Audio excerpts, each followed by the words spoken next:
Chintu admission papers చూపించి రోహిణి కన్న తల్లని సాక్ష్యాలతో చూపించిన బాలు. అసలు ఇదంతా ఎలా జరిగిందనేది వీడియోని స్కిప్ చేయకుండా చివరి వరకు చూడండి. గుండె నిండా గుడిగంటలు అప్కమింగ్ ఎపిసోడ్స్ లో ఏం జరగబోతుందో ముందుగా తెలుసుకోవాలి అనుకుంటే వీడియోని లైక్ చేసి ఛానల్ని సబ్స్క్రైబ్ చేసుకుని పక్కనే ఉన్న బెల్ సింబల్లో ఆల్ పై క్లిక్ చేయండి. రోహిణి నిజ స్వరూపం ప్రభావతి తెలుసుకోవాలి అని మీరు కూడా కోరుకుంటే కామెంట్లో ఎస్ అని టైప్ చేయండి. మొత్తం మీద చూసుకున్నట్లయితే గనక మలేషియా వాళ్ళిద్దరూ ఇంటికి వచ్చేసరికి రోహిణి ఎలా తప్పించుకోవాలో తెలియక పంటి నొప్పి వచ్చింది అని చెబితే మాట్లాడే అవసరం ఉండదు కదా అని ప్లాన్ చేస్తుంది. తీరా మోసి పంటి నొప్పి అనగానే ఇంట్లో వాళ్ళు చూస్తూ ఊరుకుంటారా? వెంటనే వెళ్ళి హాస్పిటల్లో చూపించుకోమ్మా అనేసరికి ఇంకా వాళ్ళు వీళ్ళు కాదు, శృతియే తోడుగా వెళ్తుంది. శృతి ఎలాంటిది? అసలే రోహిణి చేసే పనులకు, రోహిణి మాట్లాడే మాటలకు చిరాగ్గా ఉంటుంది శృతికి. శృతి తనకు తోడుగా వెళ్ళి మొత్తానికైతే హాస్పిటల్లో నొప్పి లేకపోయినా పన్ను పీకించుకుని వచ్చేస్తుంది శృతి. అయితే వచ్చేసేసరికి ఇంకా ఇంటికి వస్తారు. ఇవి వచ్చేసరికి వాళ్ళు వెళ్ళిపోవాలి అని దారంతా కూడా రోహిణి మనసులో అనుకుంటూనే ఉంటుంది. రోహిణి అనుకున్నట్టుగానే వాళ్ళు ఇలా క్యాబ్ ఎక్కి ఎలా వెళ్తారు, రోహిణి వాళ్ళు ఇలా వస్తారు. అయ్యో అమ్మ రోహిణి, కొంచెం ముందొచ్చినా సరిపోయేది, వాళ్ళతో మాట్లాడేదానివి కదా. పైగా మీ నాన్నగారు జైల్లో ఉన్నారు, వాళ్ళు ఎంతో కొంత హెల్ప్ చేసేవారు కదా. హెల్ప్ చేస్తే మీ నాన్న బయటకు వచ్చేవాడు కదా. అయినా నువ్వు ఎలా చేసావేంటమ్మా? ఎలా ఉంది? పంటి నొప్పి తగ్గిందా అని చెప్పనేసరికి టైం పడుతుందా అండి, ఒక 2 రోజులు మాత్రం ఏమీ తినకూడదు, పన్ను పీకేశారు అని చెప్పాను. కానీ పన్ను పీకేశారా డబ్బడమ్మా అని చెప్పాను అని బాలు అంటాడు. పీకేశారు బాలు అనేసరికి నిజంగానే పంటి నొప్పి వచ్చి పన్ను పీకారా లేదంటే నార్మల్గా పన్ను పీకారా? అదేంట్రా అదేం ప్రశ్న అనగానే ఏమీ లేదు నాన్న, అప్పుడు వరకు కొబ్బరి ముక్కలు తిన్న పార్లలమ్మ పళ్ళు వెంటనే పంటి నొప్పి రావడమేంటో, పంటి నొప్పి వచ్చిందని మలేషియా వాళ్ళ ముందు మాట్లాడకుండా ఉండడమేంటో, ఇంకా అలా ఉన్న తర్వాత మందులు పన్ను పీకించుకోవడానికి హాస్పిటల్కి వెళ్ళింది కదా. నిజంగానే పంటి నొప్పి వచ్చి పన్ను పీకించుకుందా లేక ఎలా పీకించుకుందా అని డౌట్ వచ్చి అనేసరికి అదా, పన్ను నొప్పి రాకుండా పళ్ళేమీ పీకర్లే, ఫీజు కోసం పీకేశారంటావా ఏంటి అనేసరికి సర్లే రోహిణి వెళ్ళి రెస్ట్ తీసుకో, వాళ్ళు మలేషియా నుంచి మళ్ళీ ఇక్కడే వస్తాను అన్నారు, లేకపోతే ఫోన్ చేసైనా సరే వాళ్ళతో మాట్లాడించి ఏదో రకంగా మీ నాన్నను బయటికి తీసుకొద్దామా అనుకున్నాను. సర్లే, ఏది ఎలా జరగాలనుంటే అలాగే జరుగుతుంది.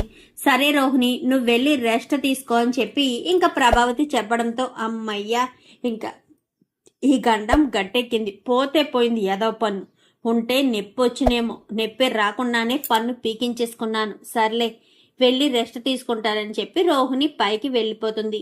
ఇంకా బాలు ఆలోచిస్తూ ఉంటాడు. ఏంటి బాలు, ఏం ఆలోచిస్తున్నావు? నిజంగానే పంటి నొప్పి వచ్చిందా అని చెప్పాను కానీ ఏమో బాలు, హాస్పిటల్లో అడుగు పెట్టేంత వరకు నోరు మెదపలేదు. ఇలా హాస్పిటల్లో అడుగు పెట్టేమా రోహిణి మళ్ళీ నార్మల్గానే మాట్లాడేసింది. ఏంటి, నువ్వు ఇదంతా కావాలని చేసావు కదా, కావాలనే నువ్వు వాళ్ళ ముందు మాట్లాడలేదు కదా అని నేను నిలదీసేసరికి మళ్ళీ పంటి నొప్పి అన్నది బాలు. నాకు అసలు ఏమీ అర్థం కాలేదు. రోహిణి ఇదంతా కావాలని చేసిందేమో అని నా మనసు కనిపిస్తుంది అనేసరికి నువ్వు చెప్పేది నిజమా అనగానే, లేకపోతే అబద్ధం ఎందుకు చెప్తాను బాలు, అబద్ధం చెప్తే నాకేమొస్తుంది అని చెప్పనేసరికి ఏమో, ఖచ్చితంగా పార్లలమ్మ ప్రవర్తన మీద ఒక కన్నేసి ఉంచాలి అనగాని ఇది మాత్రం 100% నిజం బాలు. రోహిణి మీద మాత్రం ఒక కన్నేసి ఉంచడంలో ఏ మాత్రం తప్పులేదు. తన్ని అబ్జర్వ్ చేస్తూ ఉంటేనే తను ఏంటో తెలుస్తుంది. నాకు తన గురించి ఏయో కొన్ని మిస్టరీస్ ఉన్నాయి. వాళ్ళ నాన్న పేరు అడిగితే చెప్పలేకపోయింది, వాళ్ళ నాన్న ఇంటి పేరు కూడా తెలియదు, అట్లీస్ట్ ఆంటీ వాళ్ళకు కూడా చెప్పలేదు. రోహిణియా ఇప్పుడు మాట్లాడే పరిస్థితి లేదు. కానీ ఏదో జరుగుతుంది బాలు, అదేంటో అర్థం కావట్లేదు, ఏదో జరుగుతుంది అని చెప్పాను. గానీ ఈ బాలు ఉన్నాడు కదా డబ్బడమ్మ, ఖచ్చితంగా బయట పెడతాడు. ఈ ఇంట్లో వాళ్ళు ఎవ్వరు ఏం తప్పులు చేసినా ఏదైనా సరే బయటికి నేను తీసుకొస్తాను కదా, ఎవ్వరూ ఏమీ టెన్షన్ పడకండి, నేను చూసుకుంటాను అని చెప్పి బాలు కాస్త అక్కడి నుంచి వెళ్ళిపోతాడు. వెళ్ళిపోయేసరికి రే బాలు, నన్ను కొంచెం మా స్కూల్ దగ్గర డ్రాప్ చేయరా అని చెప్పాను. కానీ ఏ నాన్న, నువ్వైనా ఒకరోజే కదా వెళ్తావు, రోజు వెళ్తున్నావేంటి అనేసరికి, లేదురా పనుండి ఏయో కొత్త కొత్త అప్లికేషన్స్ అన్నీ కూడా సెట్ చేయాలంట, అందుకని రమ్మన్నారు అనేసరికి, సరే పద నాన్న అని చెప్పి ఇంకా వెళ్తాడు. వెళ్ళిన తర్వాత బాలు కాస్త లోపలికి వెళ్తాడు. ఎవరి అబ్బాయి సత్యం గారు అనగానే, నాకు రెండో కొడుకండి అనేసరికి, అవునా నమస్కారం అండి అనేసరికి, సరే సత్యం నేను ఇంటికి వెళ్తాను, నువ్వు ఈ అప్లికేషన్స్ చూడు అనగానే, నేను మా నాన్నకి హెల్ప్ చెయ్యొచ్చండి అనేసరికి, చెయ్యి బాబు, స్కూల్ లేదు కదా, ఏం పర్వాలేదు, ఈవేళ స్కూల్ హాలిడే కదా, సరే కూర్చుని చెయ్యండి ఇద్దరును, నేను మళ్ళీ వస్తాను అని చెప్పి అతను ఇంటికి వెళ్ళిపోతారు ప్రిన్సిపల్. వీళ్ళిద్దరు కూర్చుని అప్లికేషన్లు విడదీస్తూ ఉంటారు. ఏరా బాలు, నాకు ఇక్కడ హెల్ప్ చేయడం ఎందుకు, నువ్వు వెళ్ళి కారు ట్రిప్ ఏదైనా వస్తే చూసుకోవచ్చు కదా, కారు ట్రిప్ వస్తే వెళ్తానులే నాన్న, ఇప్పుడు నీకు హెల్ప్ చేయని, ఎలా విడదీయాలి, క్లాస్ వైజ్ విడదీయాలి అనేసరికి, అవునా సరే అని క్లాస్ వైజ్ విడదీస్తూ ఉంటారు. విడదీస్తూ ఉండేసరికి రోహిణి వాళ్ళ అప్లికేషన్ వీళ్ళు ఇలా విడదీయడంలోనే ఆ టేబుల్ ఉంటుంది కదా, టేబుల్ కిందకి పడిపోతుంది. పడిపోయేసరికి ఇంకా మొత్తం అన్ని అప్లికేషన్స్ అన్ని కూడా ఒకటో క్లాస్ కిన్ని, రెండో క్లాస్ కిన్ని అని వేరుగా సెపరేట్ చేసి ఇంకా వాటికంటూ ఒక్కొక్క ఫైల్ పెట్టి ఒక్కొక్క ఫైల్లోనూ పిన్ చేసి ఇంకా హోల్స్ పెట్టి పంచర్ తోటి ఇంకా మొత్తం అన్ని సెట్ చేస్తూ ఉంటారు. నీట్గా మొత్తం అన్ని సర్దేసేసరికి, ఏంటి బాలు సర్దేశారా అని చెప్పాను కానీ, సర్దేశాం సార్ అనేసరికి, నువ్వు ఉండడం వల్ల మీ నాన్నకి సులువైందయ్యా అని చెప్పాను కానీ, అవునండి నా కొడుకు నాకు సపోర్ట్గా ఉంటే ప్రతి విషయంలో సులువుగానే ఉంటుంది, నా కొడుకు అంటే నాకు చాలా ఇష్టం, వాడు నాకు ప్రతి విషయంలో హెల్ప్గానే ఉంటాడు, వాడే నా బలం బలహీనత అనగానే, ఎలాంటి తండ్రి కొడుకుల్ని నేను ఎక్కడా చూడలేదు, కొడుకుని అసలు పట్టించుకొని తండ్రులున్నారు, తండ్రిని అసలు పట్టించుకొని కొడుకులున్నారు, మీ నాన్న పని చేస్తున్నాడనే కదా నువ్వు ఇక్కడ కూర్చుని పని చేస్తున్నావు, నాకు అర్థమైంది బాలు నీ ఇంటెన్షను, అందుకే నేను ఏమీ కాదనలేకపోయాను, నాకు కొడుకులు లేరు, కూతురు మాత్రమే ఉంది, నువ్వు కూడా నాకు ఇలాంటి చక్కని కొడుకుంటే బాగుండేది అని అనిపిస్తుంది అనేసరికి ఇంకా నవ్వుకుంటాడు బాలు. ఇంకా అప్లికేషన్స్ అన్నీ సర్దేశారా బాలు అనగానే, అన్నీ సర్దేశామండి అనేసరికి ఇంకా సత్యానికి లోపు రంగా దగ్గర నుంచి ఫోన్ వస్తుంది. ఒరే బాలు, నేను రంగా ఫోన్ చేస్తున్నాడు, ఒక్క నిమిషం సార్ అని బయటికి వెళ్ళిపోతాడు. వెళ్ళిపోయేసరికి, ఏంటి బాలు విశేషాలు అని మాట్లాడుతుండగానే ఆయన కాలు టేబుల్ కింద పెట్టేసరికి ఏదో పేపర్ తెల్లగా కనిపిస్తూ ఉంటుంది. బాలు, అప్లికేషన్ పేపర్ ఏదో కింద పడిపోయినట్టుంది, చూడు అనేసరికి బాలు కింద కొంగు చూడడంతో, అవును సార్ చూసుకోలేదు, ఒక అప్లికేషన్ పేపర్ పడిపోయినట్టుందని బాలు ఇలా తీసి ఇంకెలా అటు తిప్పి చూస్తూ ఉంటాడు. చూస్తుండేసరికి అప్లికేషన్ ఏ క్లాసో చూసి ఆ క్లాసులో పెట్టే బాలు అనగానే ఫేస్ ఫ్రంట్కు తిప్పడంతో ఒక్కసారిగా చూసి షాక్ అయిపోతాడు. ఎందుకంటే రోహిణి ఫోటో అలాగే తల్లి ఫోటో బాబు ఫోటో ఇద్దరు ఫోటోలు కూడా అప్లికేషన్ ఫామ్ మీద అంటించి ఉండాలి. సో వాళ్ళిద్దరి ఫోటోలు చూసి ఒక్కసారిగా షాక్ అవుతాడు. షాక్ అయ్యేసరికి, ఏంటి బాలు అలా చూస్తున్నావు అనగాని, ఈవిడ అనగాని, ఎవరు ఏది ఇలా చూపించు అనేసరికి చూపిస్తారు. ఈవిడ, వీళ్ళు ఎక్కడో ఉండేవారంట, ఆ బాబుని ఈ సంవత్సరమే జాయిన్ చేశారు అని చెప్పనేసరికి, ఆవిడ అని చెప్పాను కానీ, బాబు కన్న తల్లి ఆవిడే, ఎవరో మనోజ్ అంట, వాళ్ళ ఆయన ఎక్కడో దుబాయ్లో ఉంటాడంట, అప్లికేషన్ మీద రాశారు అని చెప్పనేసరికి బాలు అవన్నీ చూస్తాడు.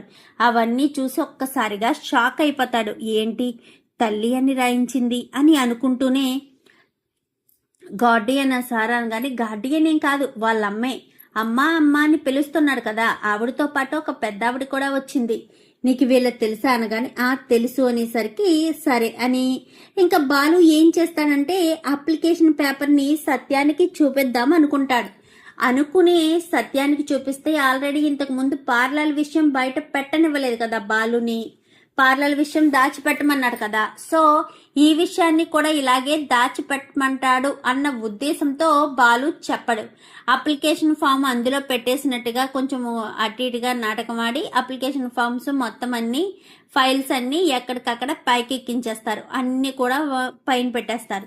ఇంకా అయిపోయింది సార్ అనగానే, మీ నాన్న ఫోన్ అయ్యిందా అనగానే, అయిపోయింది సార్ వస్తున్నాను అనగానే, అయిపోయింది వర్క్ సత్యం, ఈ వర్క్ కోసమే రమ్మని చెప్పాను, సరే ఇంకా నువ్వు వెళ్ళు, నీ కొడుకు కూడా నీ కోసం వెయిట్ వెయిట్ చేస్తున్నాడు కదా అనగాని చాలా థ్యాంక్స్ సార్ అని చెప్పి అక్కడి నుంచి కాస్త బాలు బయటికి వచ్చేస్తాడు.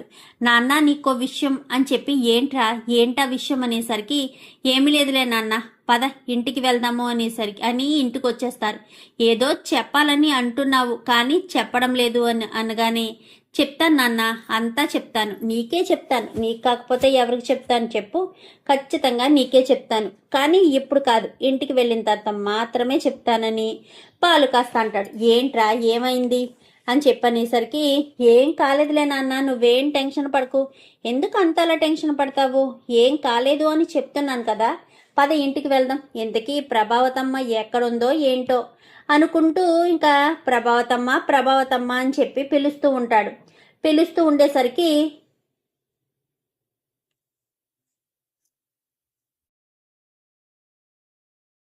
అత్తయ్య లేరండి అని చెప్పాను కానీ ఎక్కడికి వెళ్ళారు, ఆ కామాక్షి అత్తాల ఇంటికి వెళ్ళిందా అనగానే అవును అనేసరికి సరే మీనా నువ్వు వంట చేసేసే, ఈవేళ మధ్యాహ్నం ఒక చిన్న పంచాయతీ ఉంది అనగానే ఇంకెవరికి మూడింది, ఎవరా పంచాయతీలో బలయ్యేది, కోర్టు బోన్లో నిలబడేది, సస్పెన్స్ థ్రిల్లర్ నాన్న, ఇదైతే చాలా సస్పెన్స్, ఈ విషయం గురించి చాలా పర్టికులర్గా బయట పెట్టాలి, ఏ మాత్రం ఆలస్యం చేయను, ఇప్పుడు నీకు చెప్పాను అనుకో నువ్వు ఖచ్చితంగా దీన్ని ఆపేస్తావు, అలా ఆపేయడం నాకు అస్సలు ఇష్టం లేదు, ఈ విషయం ఏంటో తేల్చాల్సిందే, నిజం బయటికి రావాల్సిందే, ఇప్పుడు నిజం బయటకు వస్తే ఇంతకు ముందు జరిగిన దానికి నాకు సమాధానం కూడా దొరుకుతుంది అనేసరికి ఏంట్రా ఏమంటున్నావు, ఎందుకు నాన్న తినపోతూ రుచెందుకు, ఖచ్చితంగా ఒక గంటలో మా అమ్మ వచ్చేస్తుందా మీనా అని చెప్పాను కానీ అవును వచ్చేస్తారు, అయితే గంటలో మా అమ్మ వచ్చిన తర్వాత ఫోన్ చెయ్యి నేను వస్తాను అని బాలు కాస్త వెళ్ళిపోతాడు. ఏ విషయం అయి ఉంటుందమ్మా మీనా అనగాని అదే నాకు అర్థం కావట్లేదు మామయ్య, కానీ ఎవరికో ఈరోజు మూడింది అని మాత్రం క్లియర్గా తెలుస్తుంది, ఎవరు బండారమో బయట పెట్టబోతున్నారని మాత్రం తెలుస్తుంది, మరి ఆ మనిషి ఎవరో బలయ్యేది ఎవరో తెలియదు కానీ ఖచ్చితంగా ఎవరో ఏంటో ఖచ్చితంగా తెలుస్తుంది అని ఇంకా బాలు అయితే చెప్తాడు. సారీ సత్యము మీనా అయితే ఇద్దరు మాట్లాడుకుంటారు. సత్యం కూర్చుని ఆలోచిస్తూ ఉంటాడు. ఒక అరగంటకి ప్రభావతి వస్తుంది. భోంచేశారండి అనేసరికి లేదు బాలు వస్తానన్నాడు, అందరూ కలిసి భోజనం చెయ్యొచ్చు అనగానే సరే అని ఇంకా వీళ్ళ ముగ్గురు కూర్చుంటారు. ఇంకా మనోజ్ రోహిణి కూడా భోజనానికి వచ్చేస్తారు. రవి శృతి రాదు, రవి కూడా రారు కదా, ఇంకిద్దరు రారు, వీళ్ళు మాత్రమే అలా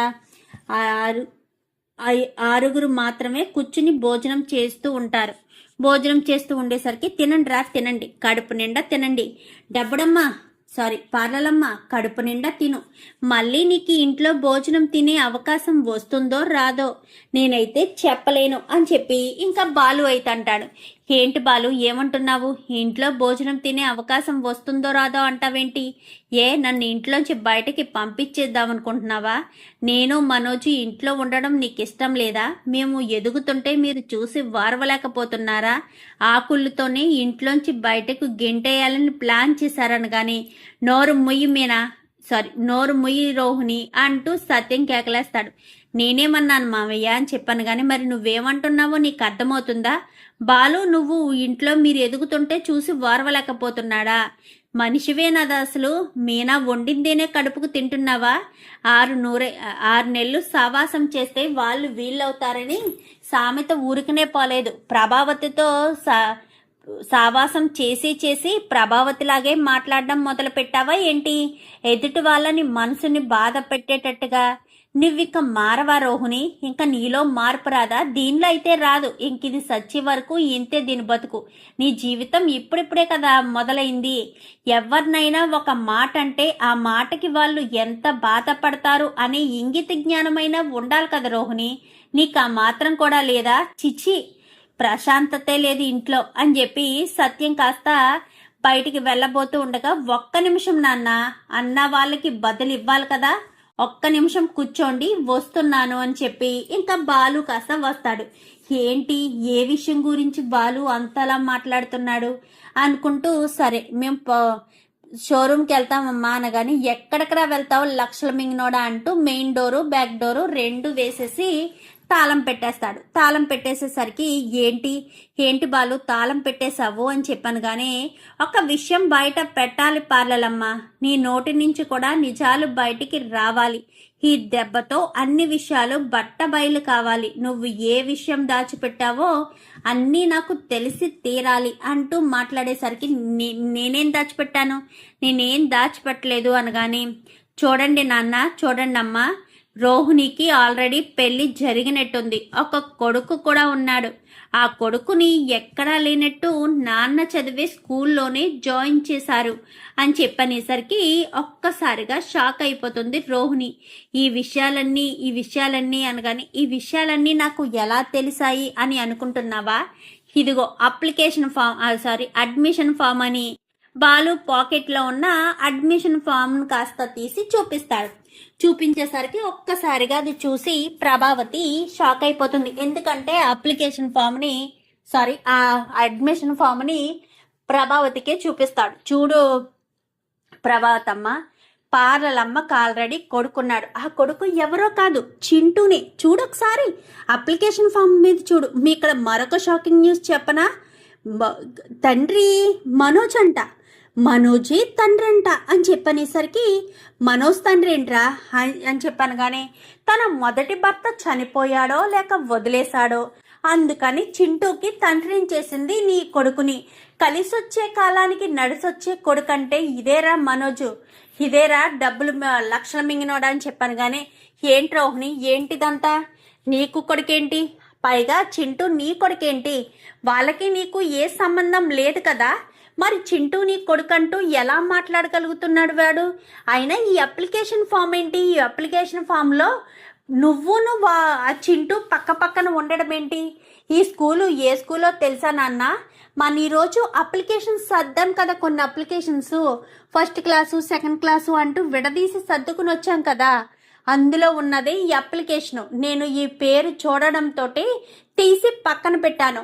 నీకు ఆల్రెడీ చెప్దాం అనుకున్నాను. నువ్వు ఆల్రెడీ ఒకసారి రోహిణిని సేవ్ చేసావు కదా, ఆ పార్లర్ అమ్మేసిన విషయం తెలిస్తే సేవ్ చేసావు కదా, ఆ విషయం ఎక్కడ సేవ్ చేసినట్టుగా ఈ విషయం కూడా బయట పెట్టొద్దు అని నువ్వు నా నోరు నొక్కేస్తావు అన్న ఒకే ఒక్క కారణం చేత చెప్పట్లేదు నాన్న. ఇప్పుడు చెప్పు పార్లరమ్మ, దీనికి సమాధానం ఏం చెప్తావు? నువ్వు ఈ అప్లికేషన్ ఫామ్ మీద అడ్మిషన్ ఫామ్ మీద ఉన్నది నువ్వు కాదు అని చెప్తావా? చింటూకి నీకు ఏ సంబంధం లేదని చెప్తావా? చింటూకి నీకు సంబంధం లేదని చెప్తే దాన్ని నిరూపించడానికి మాకు వేరే మార్గాలు ఉన్నాయి. చింటూ నీ కన్న కొడుకేనన్న విషయం నిరూపించడానికి చాలా మార్గాలున్నాయి. నిరూపిస్తే నువ్వే అనవసరంగా దొరికిపోతావు. ఇప్పుడు ఆల్రెడీ దొరికిపోయావనుకో. చెప్పు, ఏంటి మాట్లాడవేంటి? ఏంటి రోహిణి, నోరు పడిపోయిందా ఏంటి? నిన్న మలేషియా వాళ్ళు వస్తే పంట నిప్పంటూ నోరు పడిపోయినట్టు నాటకం ఆడేవు కదా. ఈ రోజు నీకు ఆ ఛాన్స్ లేదు. ఎందుకంటే నువ్వు ఆల్రెడీ పన్ను పీకించుకున్నావు. ఇప్పుడు వరకు వసపెట్టలా వాగుతూనే ఉన్నావు. ఇప్పుడు మాట్లాడకుండా ఉండాలి అంటే నీకు కుదరని పని. చెప్పు రోహిణి, చెప్పు, ఏంటిదంతా? చింటూ నిజంగా నీ కొడుక? అంటే నీకు ముందే పెళ్ళయిందా లేక పెళ్ళికి ముందే కడుపు వచ్చిందా? పెళ్ళికి ముందే కడుపు వస్తే అంత పెద్ద కొడుకు ఎలా ఉంటాడు? అసలు వాడికి నీకు ఏంటి సంబంధం? వాడు నీ కొడుకేనా? నీకంత పెద్ద కొడుకున్నాడు అంటే నీకు పెళ్ళికి ముందే, అంటే నా కొడుకుని పెళ్లి చేసుకోవడానికి ముందే నీకు మరో పెళ్ళయిందా? ఈ విషయాలన్నీ నా దగ్గర దాచిపెట్టి నువ్వు నా కొడుకు మనోజ్ని పెళ్లి చేసుకున్నావా? చెప్పు రోహిణి, నోట్లో బెల్లం ముక్క పెట్టుకున్నట్టు అలా సైలెంట్గా ఉండిపోతావేంటి? నోరు విప్పి సమాధానం చెప్పు. నువ్వు నోరు విప్పి సమాధానం చెప్పకపోతే నాకేం అర్థమవుతుంది, ఎలా అర్థమవుతుంది? ప్రతి ఒక్క విషయం నువ్వు చెప్పాల్సిందే. చెప్పకపోతే మాత్రం నేను అస్సలు ఊరుకోను రోహిణి అంటూ చెంప పగలగొడుతుంది ప్రభావతి. అయితే కొట్టేసరికి అది కాదత్తయ్య అనగానే, ఇంకా నువ్వు ఏం మాట్లాడడానికి వీల్లేదు. నీ నోటి నుంచి వచ్చేది నిజమే అయి ఉండాలి తప్ప ఎదవ సోదంతా నేను వినదలుచుకోలేదు. లేదా నువ్వు ఇంటి నుంచి బయటికి వెళ్ళిపో. అసలు మీ నాన్న నిన్ను ఎందుకు వదిలేశాడే? మీ నాన్న మలేషియాలో ఉంటే నువ్వు అక్కడ ఉండడం మానేసి ఇండియాలో ఏం చేస్తున్నావు? మీ నాన్న పేరెత్తిన ప్రతిసారి కూడా నువ్వెందుకు మాట దాటేస్తున్నావు?